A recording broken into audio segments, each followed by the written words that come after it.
আজকে আপনাদের জানাই আরতি মুখোপাধ্যায়ের একটি সাক্ষাৎকার। আমার জীবন আমার গান, তার কথাতেই আপনাদের জানাচ্ছি।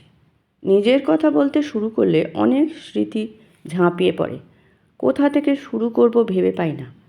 80 বছর ধরে কম তো দেখলাম না। এখন মুম্বাইয়ের এই নিরিবিলি ফ্ল্যাটে বসে মাঝে মাঝে ভাবি, সত্যি কী দিনগুলো পেরিয়ে গিয়েছে। নাকি হঠাৎ মোবাইলে বেজে উঠবে, ওপাশে শোনা যাবে নচিকেতা ঘোষ কিংবা সুধীন দাশগুপ্তের গলা। হয়তোবা হেমন্ত দাই বলে উঠবে, আরতি আজ তো তোর আমার অনুষ্ঠান, তাহলে একসঙ্গে যাব। আমার ফ্ল্যাট থেকে ঢিল ছোঁড়া দূরত্বে পঞ্চম দ্বার অর্থাৎ রাহুল দেব বর্মনের ফ্ল্যাট। সেখানে কত গান তুলেছি, আড্ডা দিয়েছি। পঞ্চমদা বলতেন, আরতি খেয়ে যা। আমি বলতাম বাড়িতে রান্না করা আছে। পঞ্চমদা বলতেন, বাড়িতে রান্না করা থাক, তবু এখানে খেয়ে যা। আরও পিছন ফিরে তাকালে দেখতে পাই দমদমের সেই বাড়ি, দাদু ঠাকুরমা, মা কাকা পিসি ভাই বোন। বাসন্তী বিদ্যাপীঠ মিউজিক স্কুল, আমার প্রথম গুরু সুশীল বন্দ্যোপাধ্যায়। দেখতে পাই দাদু বাগান করছেন, মা রান্নাঘরে। দরজায় ভিখিরি এলে ঠাকুরমা বেরিয়ে পয়সা দিচ্ছেন, বলছেন মাসের শুরুতে আসতে পারো না, এখন কি পয়সা থাকে? ভর দুপুরবেলা এসেছো, যখন দুটো খেয়ে যেও। আর দেখতে পাই শোভাবাজার রাজবাড়ির অনুষ্ঠান, যেখানে বিচারক হিসেবে আমার গান শুনে এগিয়ে এসেছিলেন ধনঞ্জয় ভট্টাচার্য। তখন কতই বা বয়স, ক্লাস 8-এ পড়ি। আমাদের বাড়িতে গান বাজনার রেওয়াজ ছিল। ছোটোবেলায় গানের স্কুলে ভর্তি করিয়ে দিয়েছিলেন মা। সুশীলবাবুও গান শেখাতেন। একা সুশীলবাবু নন, সাগিরউদ্দিন খাঁ সাহেবের মতো ওস্তাদও বাড়ি এসে শেখাতেন। আবার চিন্ময় লাহিড়ীর কাছেও তালিম নিতে গিয়েছি। সেটা ছিল 1958 সাল। উত্তর এবং দক্ষিণ কলকাতা জুড়ে তখন প্রচুর গানের প্রতিযোগিতা হতো।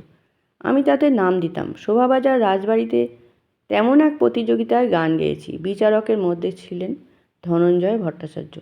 তিনি এগিয়ে এসে প্রস্তাব দেন, তুমি তো খুব ভালো গাও, সিনেমায় গাইবে? তখনও সিদ্ধান্ত নেওয়ার মতো বড় হইনি।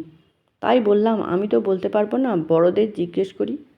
বাড়িতে এসে জানালাম, সুশীলবাবুও শুনলেন। সকলে অনুমতি দিলেন। অত বড় একজন গায়ক বলেছেন, তাকে কি না করা যায়? তাছাড়া গাইবে তো একটা ছবির গান, অসুবিধে কোথায়? বাড়ির সবাই ভেবেছিলেন একটা গানেই ব্যাপারটা থেমে যাবে। আরও ছবির গান যে গাইতে পারি, এটা কারো মাথায় আসেনি। আমি তখন এতই ছোট, এইসব বুঝতাম না। গান গাইতে বললে গেয়ে দিতাম। রেকর্ডিংয়ের আগে রিহার্সাল, সেটা হয়েছিল মধ্য কলকাতার হিন্দু সিনেমায়। ওখানে ছিলেন সঙ্গীত পরিচালক রবীন চট্টোপাধ্যায়।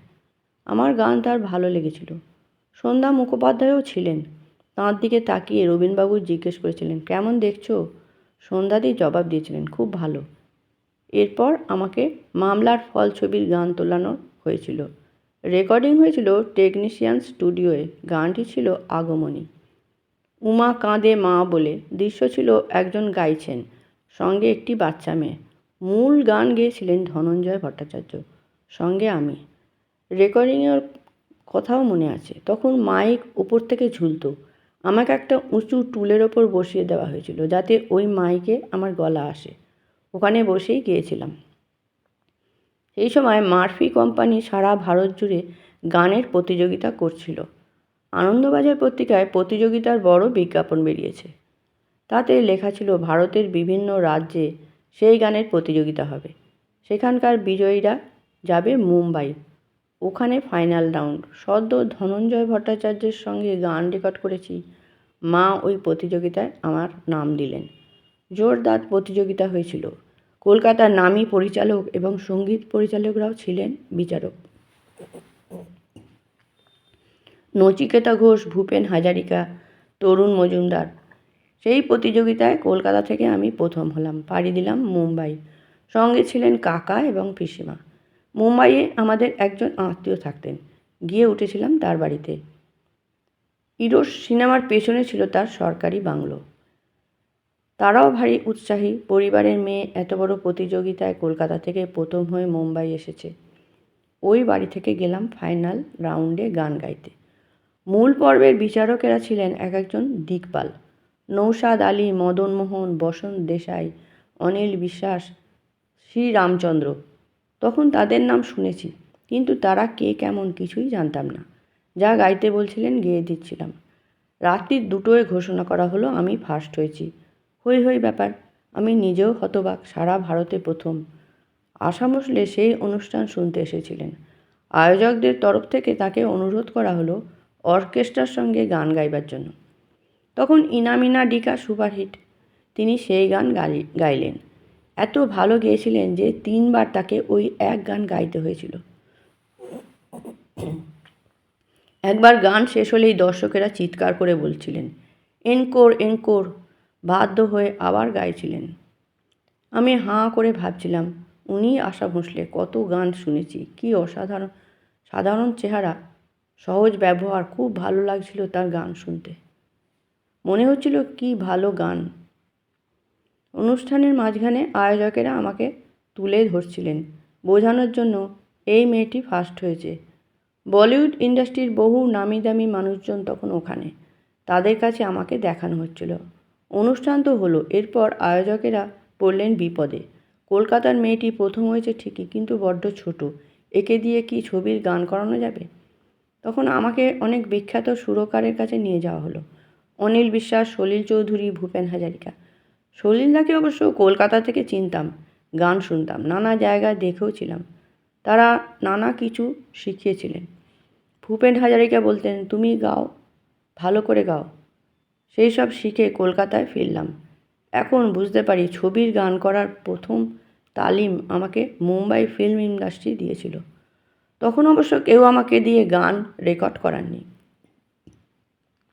মুম্বাইয়ে গান রেকর্ড করেছিলাম বছর 2 বাদে, অনিল বিশ্বাসের সুরে।